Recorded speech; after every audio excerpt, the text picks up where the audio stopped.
L'ajout de la complication GMT à la célèbre Charlie Paris Concordia s'est imposé comme une évolution naturelle pour cette toolwatch exceptionnelle. Initialement conçue pour accompagner l'aventurier Mathieu Torder lors de son expédition en autonomie totale en Antarctique.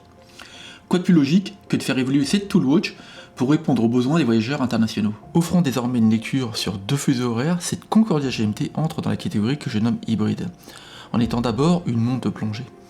Est-ce une réussite audacieuse ou cela compromet-il ces 2 fonctionnalités? Bonjour et bienvenue dans ce nouveau focus dédié à l'examen approfondi de la Concordia GMT. Dans un premier temps, nous plongerons dans ses spécifications, puis nous explorerons les améliorations apportées par cette version 2.0.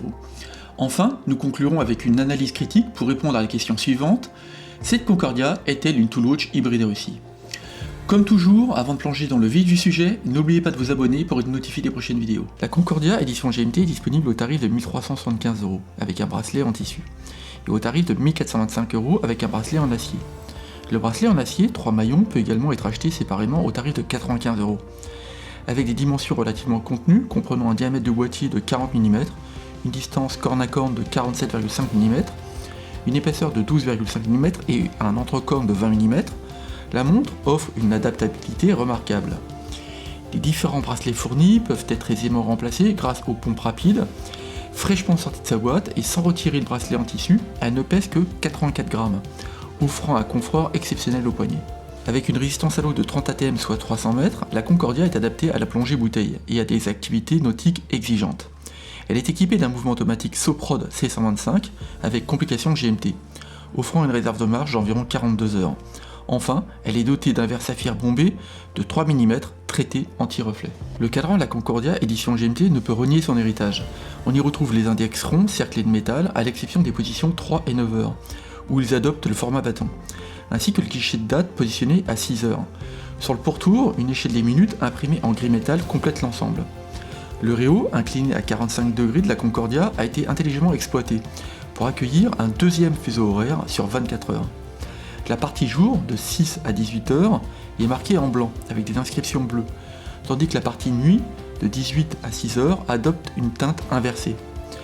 Sous les 12 heures, le logo cigogne de la marque et le nom de la marque sont imprimés en blanc, tandis que les inscriptions Concordia GMT, automatique, 30 ATM, 300 mètres, figurent au-dessus du guichet de date. La Concordia édition GMT se distingue par des aiguilles des heures et des minutes de type seringue, offrant un design distinctif. L'aiguille des secondes est remarquablement fine et reconnaissable par le rectangle placé à sa quasi-extrémité. L'aiguille GMT, assortie à la couleur du cadran, est dotée d'un triangle de métal à son extrémité, prolongé par une aiguille métallisée qui pointe les inscriptions sur le réo. Le cadran, protégé par un verre saphir bombé de 3 mm traité anti-reflet, offre une lecture très agréable des 2 fuseaux horaires, bien que l'aiguille GMT puisse être difficile à repérer. Le cadran se caractérise par sa simplicité, sa sobriété et son élégance, renforçant ainsi l'esthétique globale de la montre. Pour garantir une lisibilité optimale, les aiguilles, les index ainsi que le second fuseau horaire de la Concordia GMT sont recouverts de Super Luminova. Les informations des heures traditionnelles, tout comme le cavalier sur la lunette, ont été traitées au Green Line de chez Tritech, tandis que les informations GMT, c'est-à-dire le réo et le triangle de l'aiguille GMT, ont été traitées au Blue Line. Bien que la différenciation des 2 types d'informations avec du Super Luminova aux longueurs d'onde distinctes soit une excellente idée, sur ce modèle, le Green Line offre une meilleure luminescence dans l'obscurité, tandis que l'information GMT apparaît moins lisible. Le boîtier de la Concordia GMT, conçu en acier inoxydable 316L, adopte une allure classique avec sa forme très ronde. À l'exception du dessus des cornes et des flancs des épaules, qui sont brossés, le reste de la montre arbore une finition polymiroir. Les chanfreins polis s'étendent sur les cornes pour ajouter de la finesse à ces dernières, qui donne l'impression d'être véritablement robuste. La couronne de la Concordia avec son dessin en forme de barre de navire a la forme d'un tonneau pour assurer une excellente prise en main.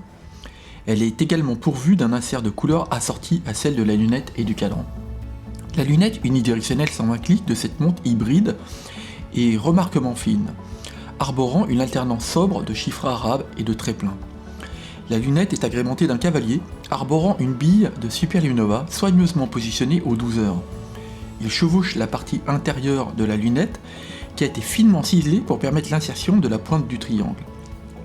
Bien que des problèmes aient été signalés avec la rotation de la lunette sur des modèles de démonstration, je peux attester que cela ne pose pas de problème sur le modèle que j'ai acquis. Pour garantir les 300 mètres de résistance à l'eau, la Concordia édition GMT possède une couronne vissée. Pour assurer sa protection, elle est encadrée par 2 épaules au profil très droit.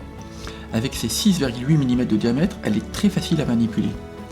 Pour dévisser la couronne, il est nécessaire de la tourner dans le sens anti-horaire, et ainsi, une fois libérée, il est dès lors possible de remonter manuellement le mouvement en tournant la couronne dans le sens horaire. Pour régler la date ou l'aiguille GMT, il est requis de tirer la tige de remontoir d'un cran. Tourner la couronne dans le sens horaire permet de régler l'aiguille GMT, et tourner cette dernière dans le sens anti-horaire permet un réglage rapide de la date.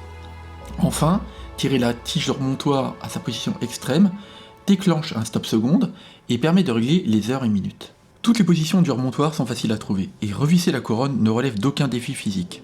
A noter, lorsque cette dernière n'est pas vissée, ou correctement vissée, un détrompeur de couleur rouge est visible. C'est un élément de sécurité très pratique qui permet de visualiser si l'étanchéité de la montre est compromise. Conservant son engagement pour une étanchéité optimale, le fond de bois de la Concordia est vissé.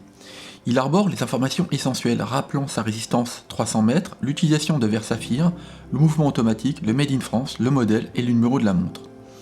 Le fond transparent de cette Concordia, protégé par un verre saphir, offre une vue sur la masse oscillante ornée de côtes de Genève circulaires. Cependant, en dehors de ce travail, il n'a pas reçu de traitement esthétique particulier.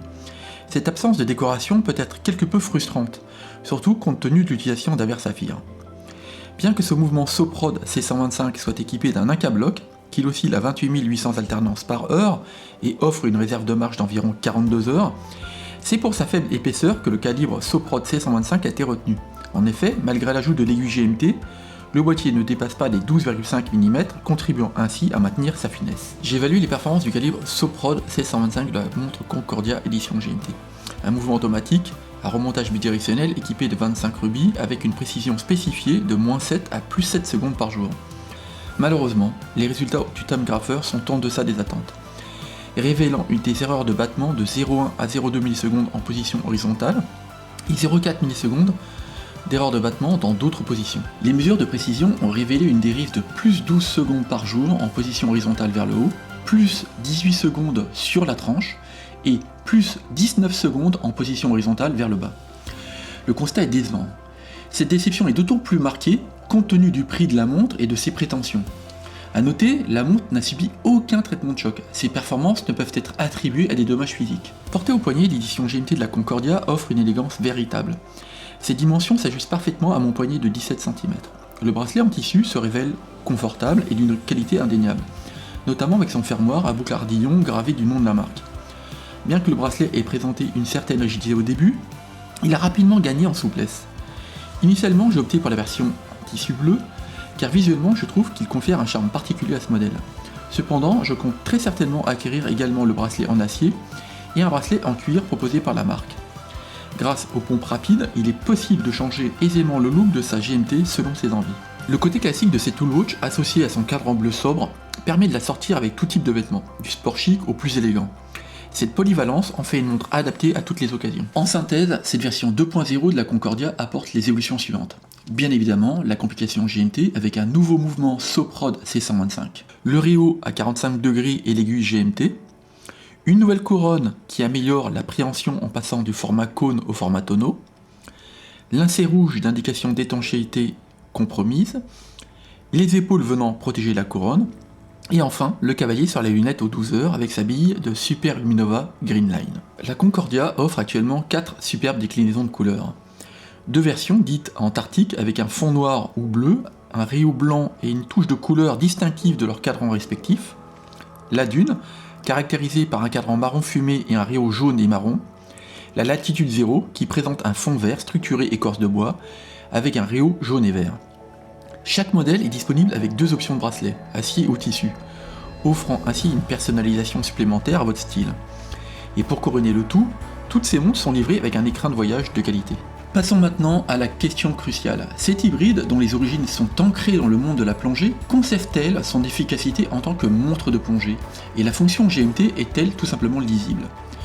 Premièrement, abordons la précision du mouvement Soprod C125 sur la Concordia, que j'ai minutieusement mesuré. Les résultats se situent en deçà de la précision à laquelle nous sommes habitués, ce qui constitue une légère déception. Deuxièmement, même s'il est important de noter que la difficulté de lisibilité de l'aiguille GMT n'est pas due à l'ajout de la complication, mais plutôt à un choix stylistique, la couleur de l'aiguille GMT fusionnant avec le cadran rend son identification difficile en plein jour. Bien que l'effet recherché de fusion avec le cadran soit réussi, cela nuit à la lisibilité.